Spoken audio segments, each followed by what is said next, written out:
It's kind of weird, for a grown woman to be living with her parents. Stand on your own 2 feet, girl. Be independent. That's Ava preaching away. Little did she know those words would come back to haunt her. My name's Zoe, living the single life with my work as my partner at 35. I had relationships in my 20s, but before I knew it, I was single, cruising into my mid-30s. But hey, I haven't given up on marriage just yet. Currently, I live with my dad and mom. My job's going well, and both my parents are healthy and kicking. Life feels pretty good, with no real complaints or worries, except there's this one person who just won't stop nagging at me. So, Zoe, planning on staying single forever? Well, I'd get married if the right person comes along, but right now I'm enjoying my work. She snickers in a mocking tone. Enjoying your work, huh? That's just an excuse to cover up your pathetic inability to get married. People like you drown in work to escape reality. Who is she calling pathetic? The person looking down on me for being single is none other than my brother Henry's wife, Ava. She holds this prejudice that being married somehow elevates her above singles. Henry, who's 3 years older than me, got married just about a year ago. I remember the first time Ava visited our home. Wait, Zoe, you're 34 and don't have a boyfriend? That's kinda sad, isn't it? Have you ever even dated? If you want, I could introduce you to some of my friends. They're a bit quirky, but hey, at your age, shouldn't you be compromising a bit? Or you'll never get married. Never in a million years did I think I'd be slapped with such rudeness upon our first meeting. I was caught off guard and mumbled, well, Ava's my age. Is she trying to flaunt that she managed to get married and I didn't? She's always tried to act superior to me from the get-go. Moreover, Ava's incredibly thoughtless. She Googled the average salary at my company and blurted out, "Hey, those international companies pay well, right? How much do you earn? What's your bonus? You've saved quite a bit, haven't you?" No matter if she's family by marriage, that's just not something you ask. That's not really something I'd like to... I skillfully dodged the topic and changed the subject. I thought if I gave off vibes that I didn't want to discuss it, she wouldn't push. But Ava turned out to be even more oblivious to social cues than I thought, to the point where I wondered if she was from another planet. Why are you avoiding it? Just tell me your salary. Well, usually people don't share that kind of information. Really? I want to know. Tell me. As I sighed and asked, "Why are you so interested in it?" she casually replied, "Why can't I know about my sister-in-law's financial situation?" Why would she need to know that in the first place? I felt we fundamentally viewed things differently. From that point, I tried to avoid her. But Ava's insensitivity knew no bounds. One holiday, Ava, who visited our family home, said, "Hey, Zoe, I found this in your room the other day," showing me my bonus statement. She probably rummaged through my room on a weekday when I wasn't there.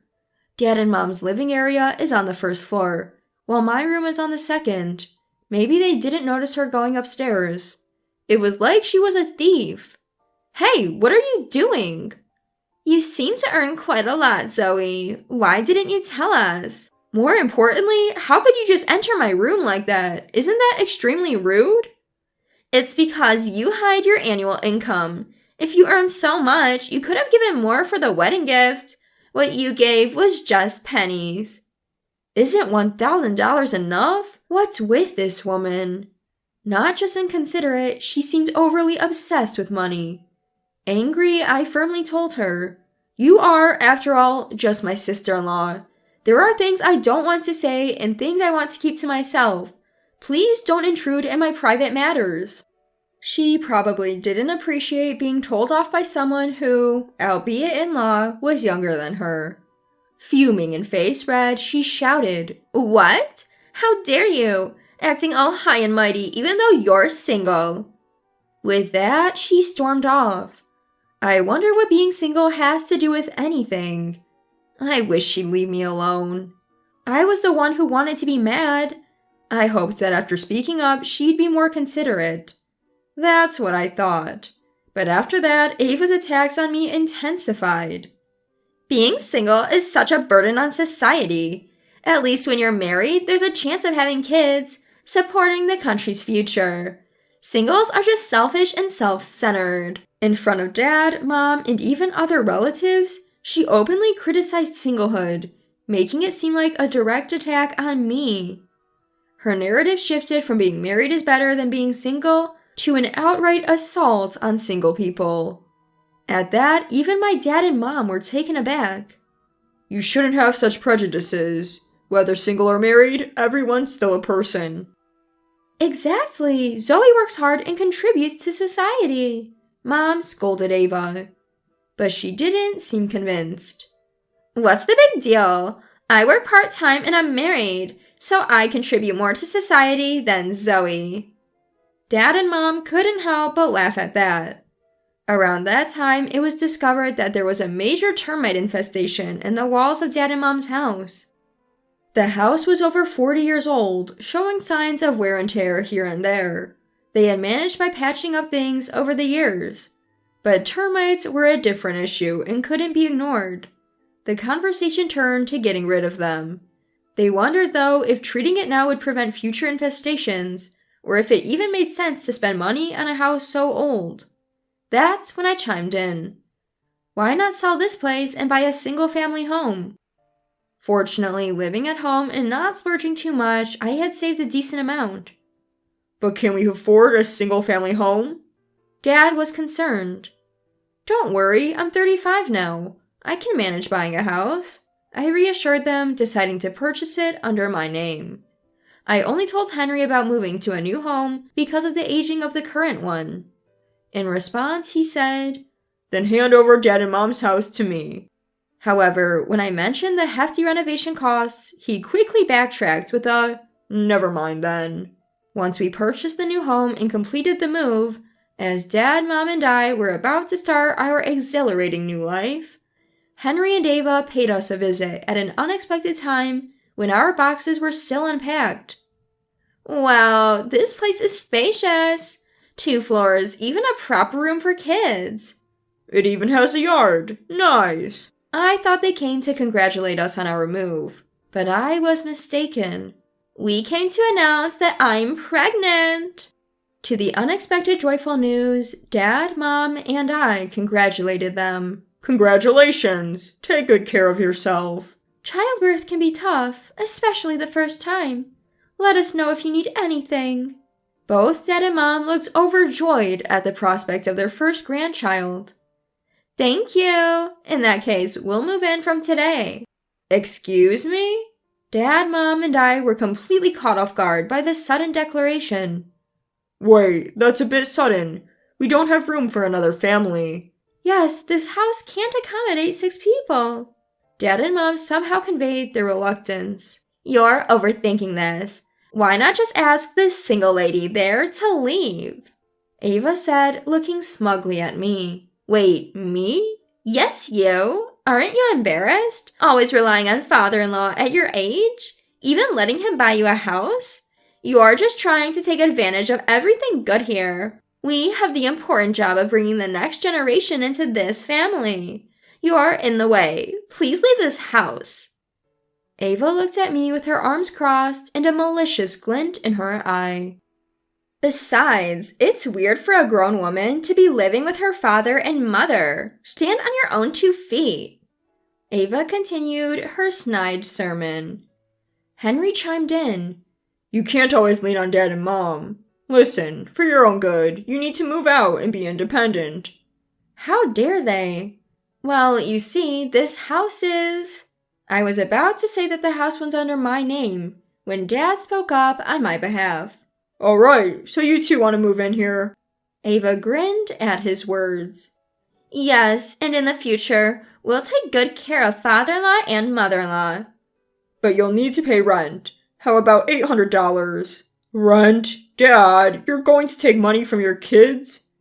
If you're talking about being independent, then paying rent makes sense. Around here, $800 is the going rate. $800? That's still a good deal. Renting an entire house around here will cost more than $1,000. This area is close to the station, and the land value is high. Henry and Ava were taken aback by the amount, but they couldn't back down after making a big deal about being independent. Isn't that a bit much? What's the point of living together if we're paying that? Ava whispered this to Henry, but it was audible enough. Well, we'll figure it out. We'll take the second floor. Then it's settled. Zoe, please leave soon. You're in the way. The couple went upstairs, brimming with enthusiasm. Wow, these rooms are so spacious. And look at all this storage. It's a good thing we got her to leave. Yeah, with her gone, this house will eventually be ours. Everything's going our way.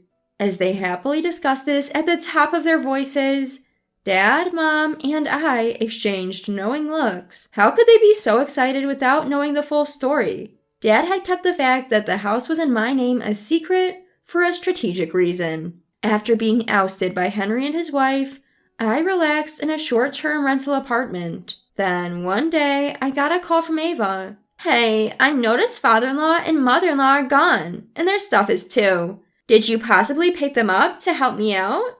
No, Dad and Mom decided to move in with me on their own. I couldn't help but smirk as I said this. Right there, Dad and Mom were sipping coffee casually.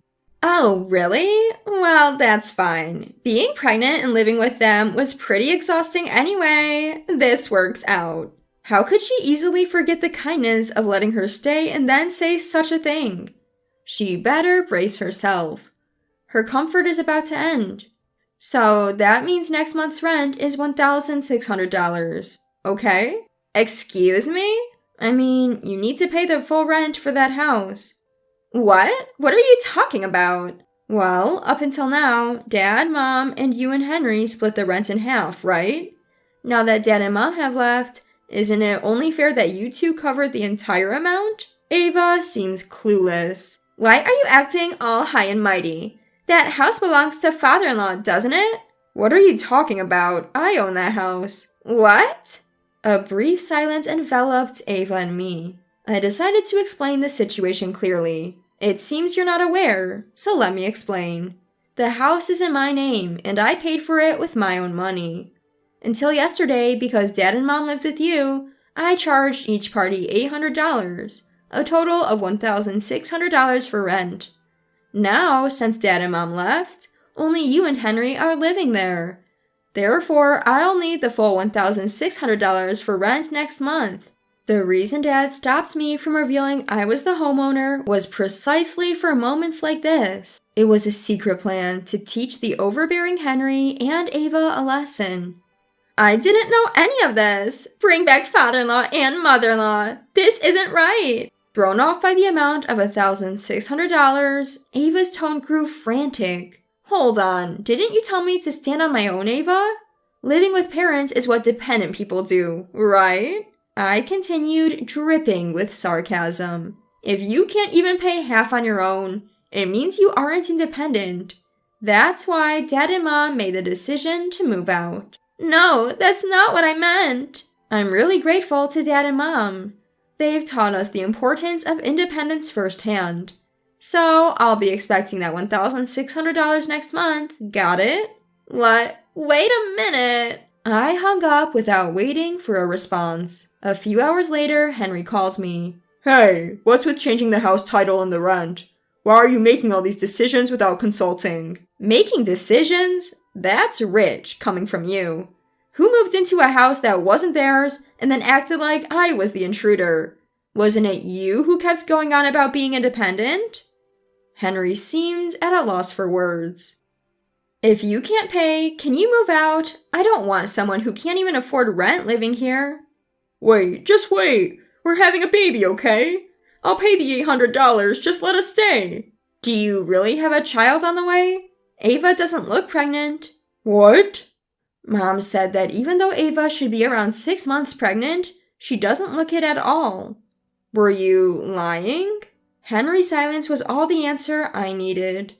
If you don't leave, I'll consider taking legal action. Clearly scared by that, Henry quickly said, Okay, we'll move out, and hung up. When Dad and Mom confronted Ava, she immediately admitted that she faked her pregnancy. I thought if I said we were having a grandchild, you'd be kinder to me. Father-in-law and mother-in-law always dote on Zoe and are harsh to me. But Dad and Mom were never cold to Ava.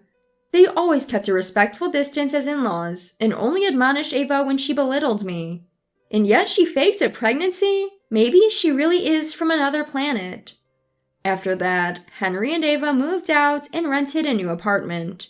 It was peak moving season, so it seemed they ended up spending more than they had anticipated. Renting a new place isn't cheap, with all the deposits and upfront costs. The carefree couple, Henry and Ava, appeared to have no intention of saving money. They visited Dad and Mom several times seeking financial help, but were always turned down. There are lies one shouldn't tell as a human being.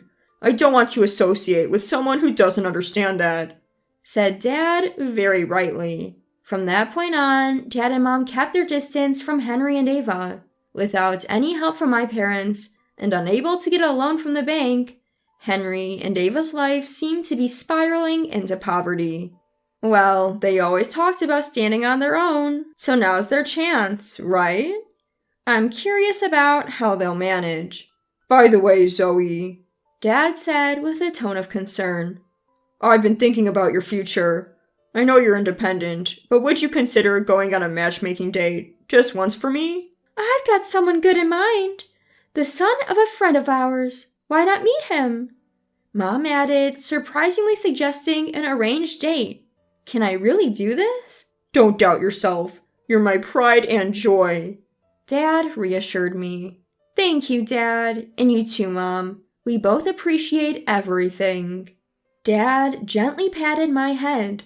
Maybe happiness comes in unexpected ways. All right, I'll give this matchmaking thing a try. I had a good feeling about this. It seemed like a new adventure was about to begin.